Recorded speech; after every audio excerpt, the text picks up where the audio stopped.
we are taking up the problem of unity of mankind, and yesterday we showed how it is related to his vision of man's fulfillment on earth.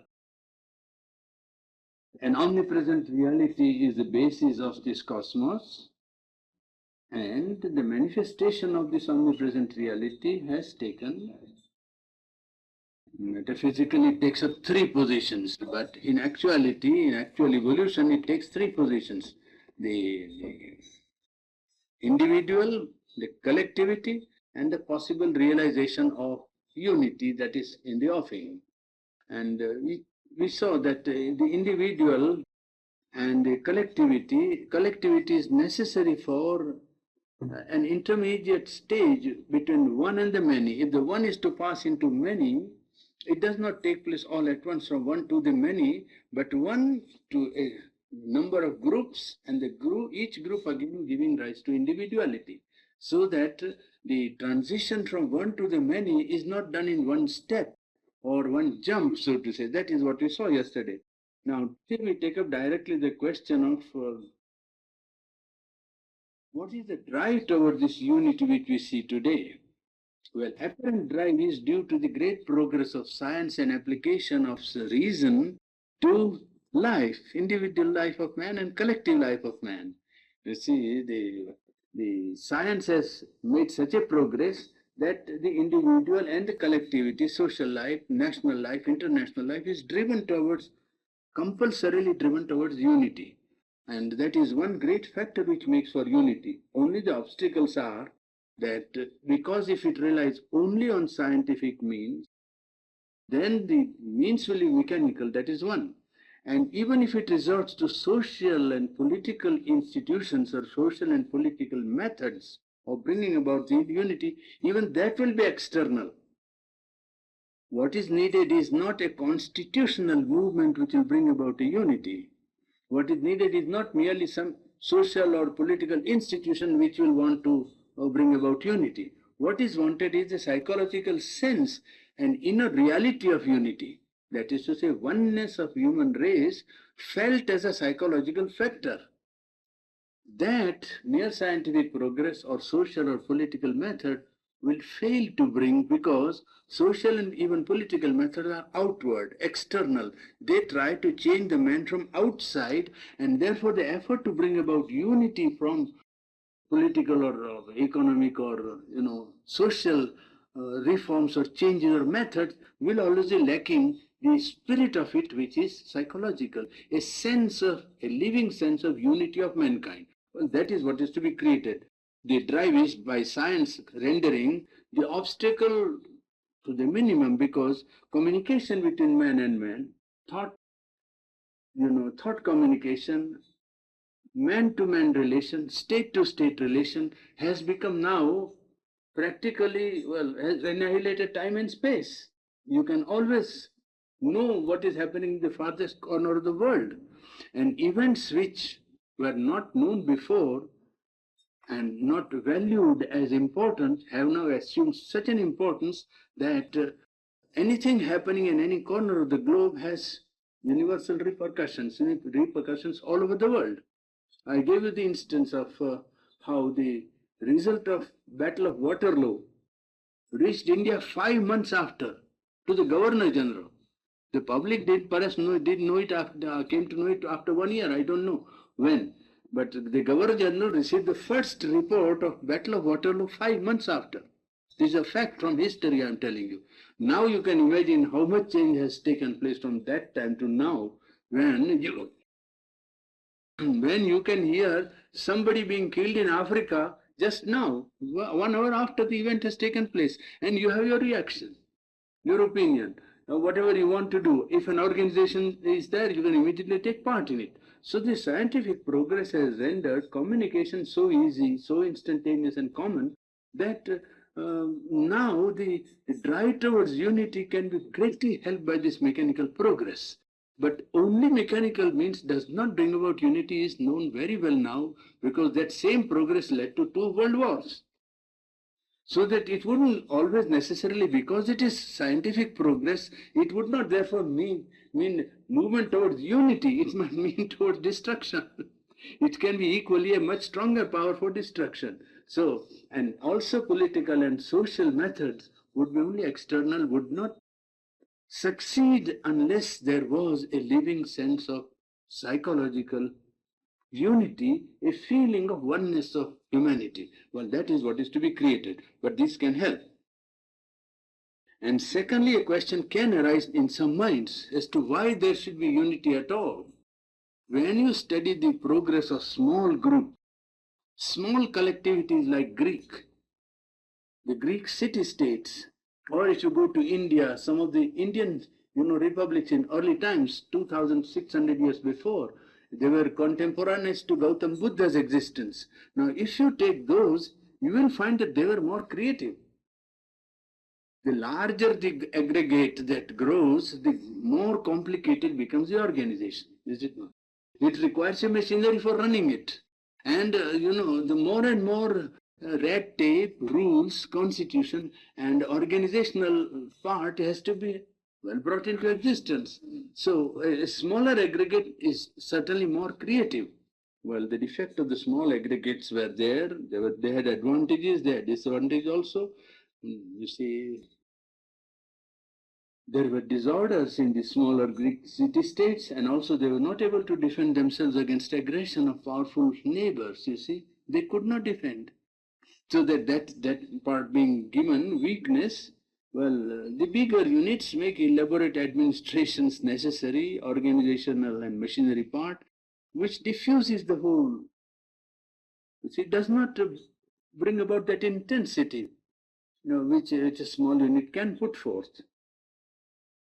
Now, nation unit seems to be the one that has come to stay and one that has got a chance of lasting. See, we have watched yesterday, so I won't repeat for our saving the time, that it began, the collective life, evolution of collective life began, a life in which common interests are involved.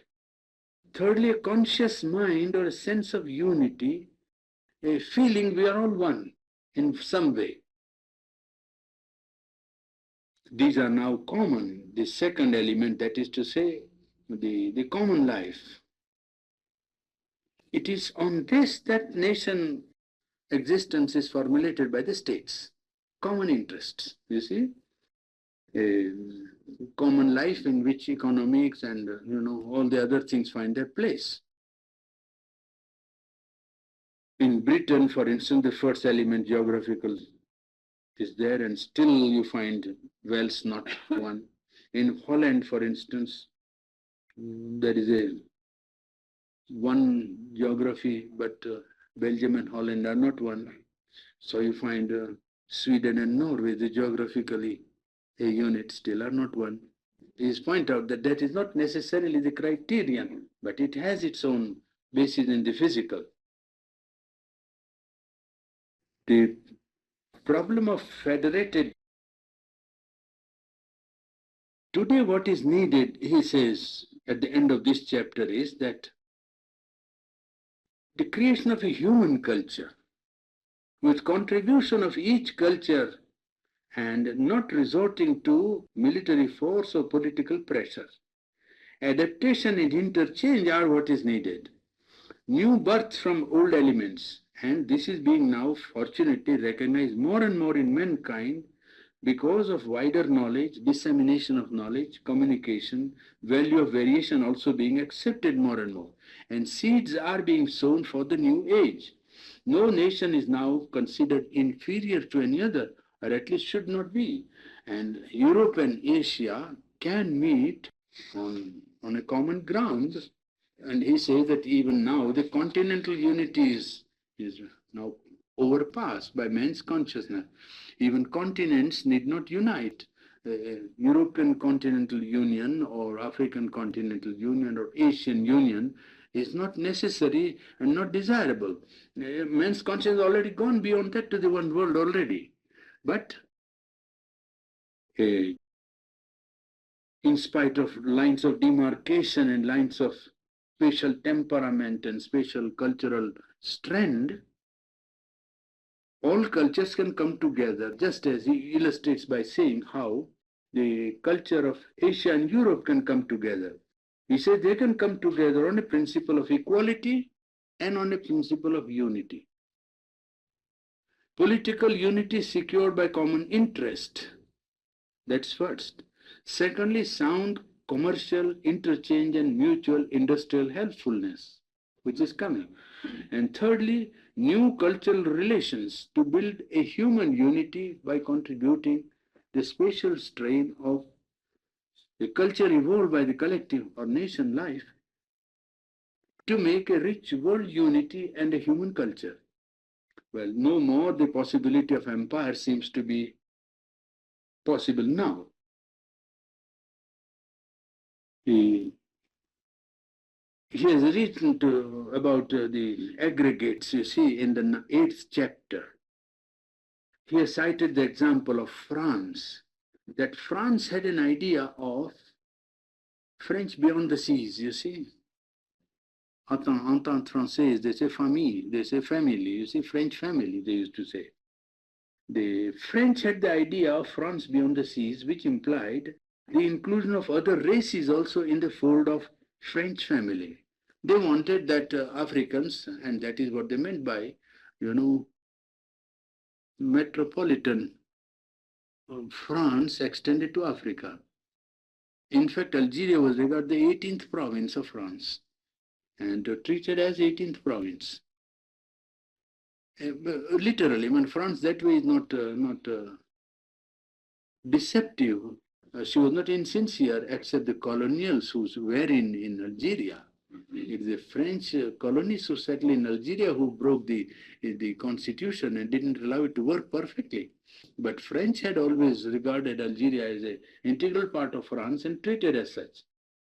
In fact, in Paris, you find the greatest thing you find some of the people who had the superiority idea till yesterday, what they find is a shocking presence of colored people in a city like Paris. Yes, it's quite shocking. They are, but French people never take notice of it. Socially, there is such an equality. There may be inequality in their own other spheres of life, but socially, there's perfect equality. French always treat anybody else who differs in their culture or color on terms of equality. And this is one thing which the French wanted to bring about by in admitting other people who take French constitution. Their idea is, are you a citizen, citoyen français? Well, then you are Frenchman. And why my friend was there in 14th of July once in Paris when the procession of the, July 14th is a Bastille Day, Day of Freedom. So they were taking out and the Negro Senegalese troop was passing, and my friend asked a Frenchman, who are these people? He said, a Frenchman. And my friend was glad. He was surprised and happy. Actually, he asked them, who are these people? He said, they're Frenchmen. No, that was the reply of a Frenchman. You see? Well, this idea was there in France, and it would be an empire in which races that accept the French culture and accept the French constitution, look up to France as a mother country, would all be admitted. Well, Aurobindo here in this chapter feels doubtful about the success of this idea now. It may have perhaps worked out if France had possessed the genius of doing the right thing at the right time, as the English generally have shown in their history, you see, to muddle through a situation. Well, the French don't seem to have known that. And it's due to that being too intellectual, you see. Their argument is, an Englishman will give up logic, you see, if it has come to that, because compromise. You must immediately understand this is to be done, whether logical or not. But French are always, c'est logique. He will always say, c'est logique, it is rational. He will ruin the whole project on that. Well, as things are, the idea doesn't seem to be successful. The nation idea is too strong for the races of Africa beyond the seas. The nation idea has taken hold of the Africans now, and they want to feel themselves as separate nations. England, who is a pioneer in colonial empire, freed Egypt, Iraq, and after the First World War, India, Burma, and Ceylon after the Second. Whereas France, though somewhere in her national consciousness genuinely wanting to include the Africans and other races in the French family, has failed to move with the time spirit. This is very regrettable and tragic. Well, it is after inviting a crisis in her own constitution that she has had to delegate dictatorial power to General de Gaulle in order to solve the Algerian problem, isn't it? He indicated that Asia and Europe would come together in spite of some differences that are apparent and so on. I think that brings us to the almost the end of the exposition, except one or two, that unity of mankind has come to the fore after the First World War, and the indication seems to be that it should be, if it is to succeed, a free federation of nations. A free federation of nations, a free association, that is to say, and it would require great psychological changes. Just as in the nation, the law is maintained by force, so if this unity of mankind comes to become real, then some force will be required to maintain order between nations, isn't it? And that's what they tried in Congo. You see, I don't know with what success now, because I've been out of touch with papers for the last 3 months. So I don't know what has happened to the world in the meantime. And that means to say the collective national egoism will have to undergo a change. In fact, it is undergoing a change. The nation's sovereignty is being compromised. That no nation can claim sovereignty. Sovereignty of nation is not allowed, because it means destruction of mankind or destruction of the nation itself. That's one. So the collective ego of the nation must allow limitations. And if such a unity comes into existence on the world scale, the difficulty is that it might crush the national consciousness and also the individual freedom.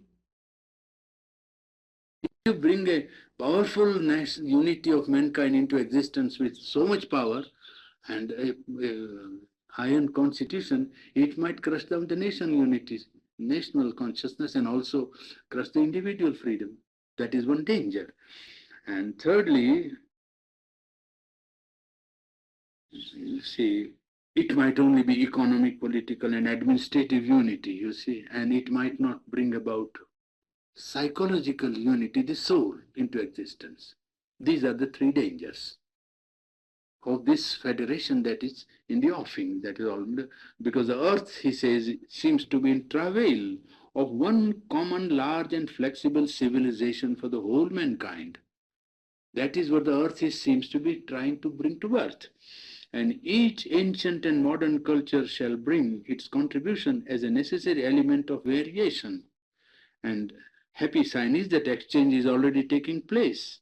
And the exchange between Europe and Asia and Europe and other countries, and on a scale where equality is being taken and variation is being felt necessary, well, the conditions are molding towards that, with the three possible defects or difficulties or obstacles that can stand in the way: national egoism, crushing of the nation and individual freedom by attained powerful unity of the human race, and thirdly, the unity might tend to become only economic, administrative, political, lacking the soul of the race, is the soul of humanity.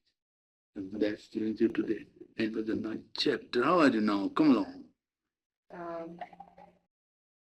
Where one individual refused to pay his taxes and changed the whole situation. Well, that became the Hampden. His name is Hampden. It's well known in England, English history. Well, this same thing, the question I'll bring up in a minute, but the same thing has happened here. The former governor of Utah has refused to pay. I don't know how far behind he is in back income tax, because he says it's unconstitutional. But nothing has happened. I mean, so far we're. But what did the court say? The Supreme Court. Well, they're just charging him interest, but they haven't collected. They haven't collected. This has been going on for years now, and several years. No, but has not reference been made to the Supreme Court? Because the issue must be decided by the Supreme Court. If we lost, they confiscated. Oh, Oh. By legal process.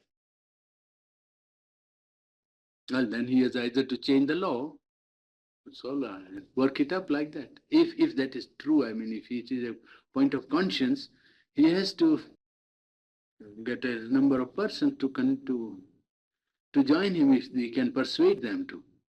And that's the only way to upset the circle, I mean the circuit that is going on. This is very difficult, collective life, once you create, you have to, it is a vicious circle that goes round and round, and you have to, somebody has to get up and get a following, get a number, and go through suffering and difficulties.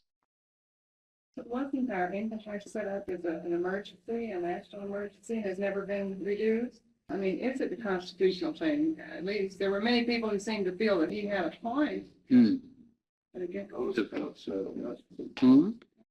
What they have to do is to stand up those who feel like that, and if there is a collective non-payment of taxes, there will be effect. That's what Gandhi did in India.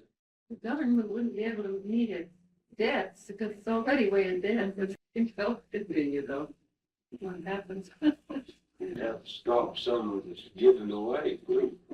I was reading That's where the shoe has been. where every American child that's born now, the day he's born, he owes $1,900 on the national debt.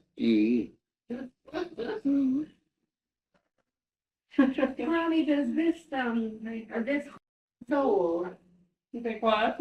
also get born in India? No, but then you will have greater debt. Yeah. An Indian child born has perhaps a debt which he will never pay, and he is never bothered about it because he knows he's not going to pay it. Mama, I think you would like to go get in India. This soul that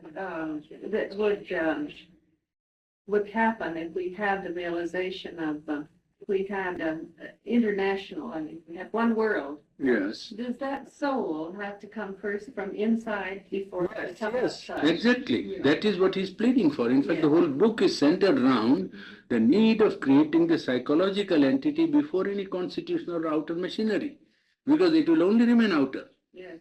That's it. And that makes the widest possible organization of collective life possible on earth.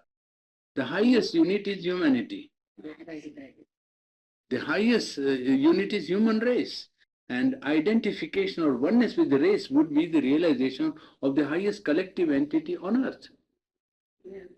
And that is why he has put it in his program, because the creation of divine life requires a very radical change in collective consciousness.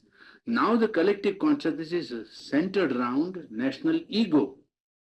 What he wants is that it must be national soul. And when the national soul is in operation, then there will be no opposition to human unity. Because each national soul is a personality of the human entity, human race. It is one part projected into the nation unit, so that there will be no opposition between the nation's soul and the human unity, human soul. And this is an indispensable step for realizing divine life on earth. It's just fascinating the way all these things. You see, because dovetail. unless and until you get this widening of collective consciousness, atmosphere will not be there. That is exactly what you are pleading for in America. That's what we are telling for us. Apart from the problem of human unity, when we think of bringing a divine element into life, the greatest obstacle that we feel is the prevalence of an atmosphere which does not allow one to Yes. dedicate himself to that life, or to put that as an item in his life, a practical item or priority in his life. How far collectivity can prevent the realization of a spiritual ideal, you can see. That's why, with a far greater vision of a real seer, he put this program of human unity as necessary part of his life divine on earth. Life divine is only a philosophical exposition for metaphysics. But he knew that in active life, when you were to realize it, Well, the collective consciousness of man must rise to the highest possible unit attainable on earth, which is unity of mankind. Till that widening takes place, there will not be atmosphere for a large-scale manifestation of divine life. You can always have a beginning, as Pondicherry has, and as 1 dozen points in world must have. I'm perfectly sure there are people who are very sincere about bringing a divine element in their own life and are trying and are partly successful. But what we are envisaging is a large-scale movement of human beings trying to live their soul life and organizing life on the basis of their psychic being or their divine spark within them. Well, for that an atmosphere is necessary, collective atmosphere. And that could be provided if this national ego becomes, well, it wears out or widens out into a larger, consciousness. Then man will be able to create an atmosphere in which his attainment of inner truth, reality, or supreme divinity within him will become easily possible. Well, it is a part of his program. It is not merely a philosophy that he has put forward. It is not, as people think, oh, it's a philosophic thinking. It's not. It is very much, connected with his practical program. People who don't know and are not serious about it always think it is philosophy. It is not. It is very intimately and organically connected with his program of divine life on earth.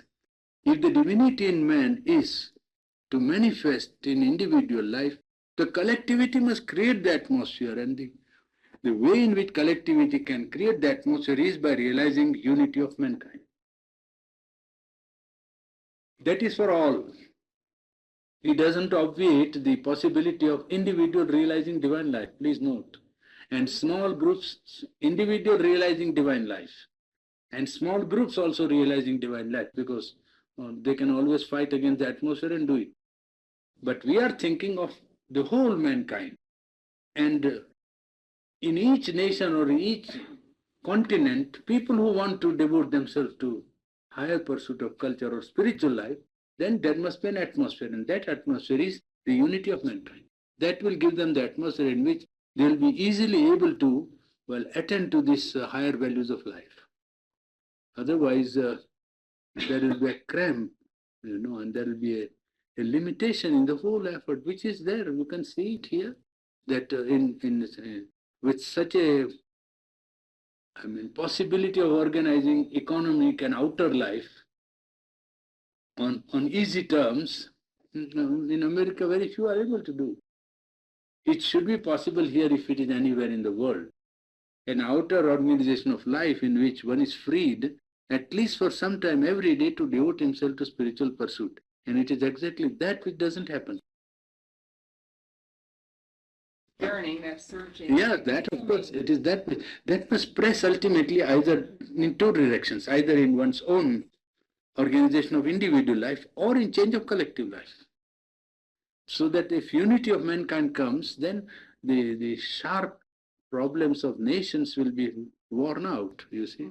Conflict will be ruled out, one most important thing. Fight and war will be ruled out when unity of mankind is realized in soul and becomes organized in sort of a constitution or some machinery. The first thing is war will go. Well, that will make available a large economic, wealth available for new creation, new construction. You imagine the budgets without military and you will see what it would mean. How forcefully necessary, each nation will have some, force for law and order within its border. And perhaps the collectivity, means a human unity, might have also contingents there, either promised or available to them on notice. That will have to be done. But it will be much less than what people have in their idea of conflict in their mind. Or conflict is a possibility of conflict always looming. When that is ruled out, well, the only problem is that if some local nation or local problem creates some difficulty, the collectivity must have sufficient force to put it down. Just as they tried in Congo, you see, to take battalions from different nations of the United Nations and to put down the local resistance, you see. That may have to be done for 10, 15 or 20 years perhaps, because some nations are not yet fully formed. The problem in Africa is the transition from the tribal state to the nation. They have not yet developed into nationhood. The problem in Africa is not interference at all, but they are not developed. They are living in tribal mind, tribal consciousness, one tribe against the other, and trying to dominate, and their rivalries for centuries together. And it is that is a problem. They are not widened out into nationhood yet. And where they have, they are quite all right, like Nigeria. You see, where they have widened out into a collective consciousness of nation, well, there are no difficulties. It is when they are in the tribal state that you have difficulties. And one good point which Eisenhower did was that he put it down as almost a point of policy that no militarization of Africa must take place, which was very good. You see, that you shouldn't put African continent on the map of military, strategy, because that will again, it might give you industrial, uplift and industrial, what you call a drive for some time. But ultimately it will spell disaster in the sense that it will invite a greater clash. That European and American nations keep off the military force from Africa and allow it to develop without military intervention. Mentioned that stated that transferal of values from one soul to another is real teaching. Is this possible in its fullest in mass education as we have in this country? Well, that proves the whole problem. So why should there be mass education? You see, we have to go to the root of the problem. Well, that's my question. Yes. Should there be? Well, I think that it is possible if people understand what is education, to decentralize it completely. And to decentralize education completely, and to provide institutions where rich equipment is necessary for the growth, to provide institutions like hospital or laboratory, or, where you require equipment, to provide only that, but to decentralize education and make it free to the people. The state must take education in hand where it finds that people are not able to take up education. Otherwise, state must withdraw. You must not take up education.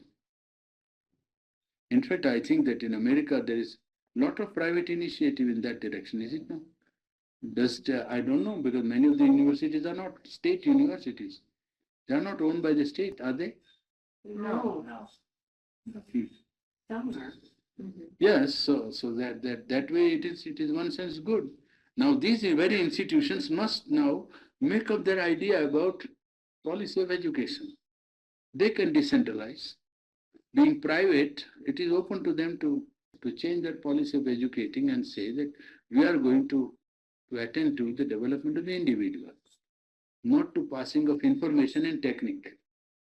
And the technique has become now so advanced that the specialization in technique takes years. And the only thing he comes out is a specialist at the end, and not an integrated, full-grown human being. So when he is a specialist of radio or cancer or, some particular electronics, as they say, you ask him about for whom he is going to vote. He doesn't know. He has been 10 years in the work all the time, and you say, well, what to do about certain problem. He is only doing radio or electronics or cancer. So he knows only what to do when cancer is there. Before he goes in for that special education, he must have been equipped with certain humanities. Not that specialization is not necessary, but you must not produce only a specialist. You must produce a full-grown man with a specialization. Here they are not full-grown. They are not capacity to judge a problem, judge a question when it comes for decision. Purani and all. And they judge wrongly when somebody comes and says, you vote for this man, he will vote for it. There's not independent judgment. So they're trying. Purani, you know, in almost, I guess in all the colleges, they do have what they call the humanities Hmm. now.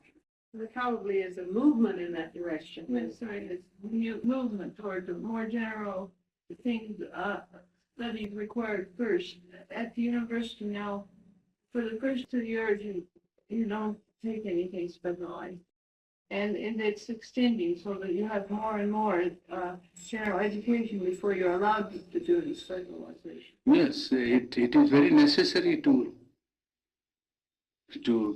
train up people with judgment and to people with a whole being. You see, otherwise you get into the world and you only know what you are taught, and that line which you are following in industry or business and profession, and any general question that comes, it's accident. Somebody tells you, or paper writes, or some leader comes, or some speaker tells, and then you do.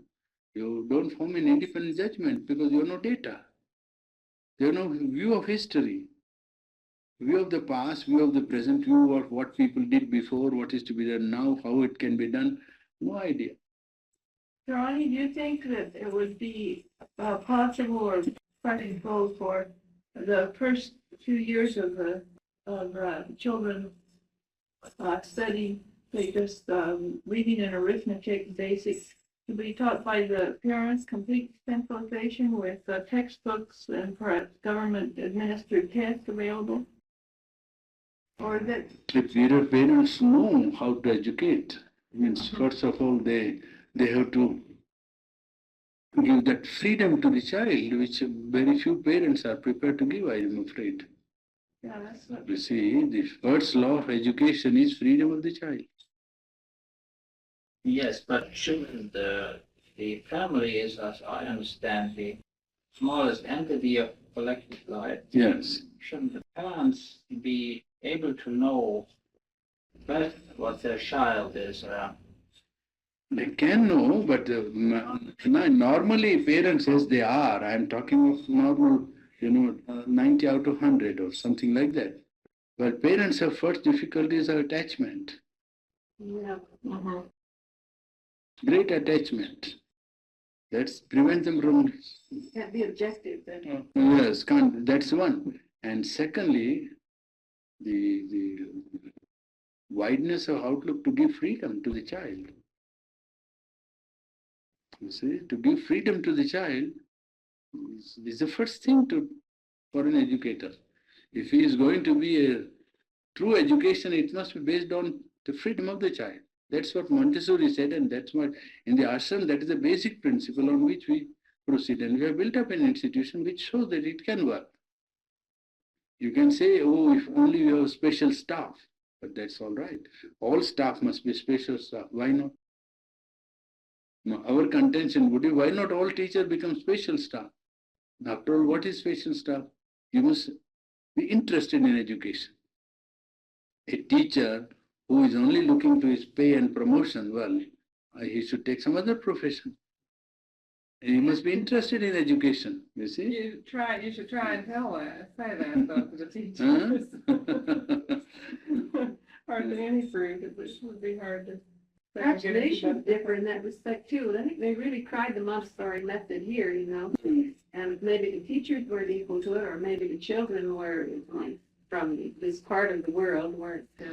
No, children are not at fault. I won't find fault with the children. Well, what happened Either the teachers must be unfit, that's all. anyhow, Purani, that children became completely undisciplined, and all they wanted was the dessert. They didn't want to work towards it, gradually. I mean, I think that has been the influence, don't you, in the children? Progressive education, that's all, yeah. I don't know what you feel, but Yes. there seems to be quite a lot of that sort of undisciplined. They seem to be going back now to the more disciplined. Yeah. I don't know where the trouble lies. Speaking of private institutions, we need more private institutions instead of the state supported. Our private educational institutions are having a hard time again because of taxation. I mean, they're all in need of funds because private individuals are not giving as they were years back. Because money, government will also put control. Yes, okay. Oh, we are not yet finished. Come, only 8 chapters now. You Process is coming yet. wait for the avalanche. The avalanche is coming.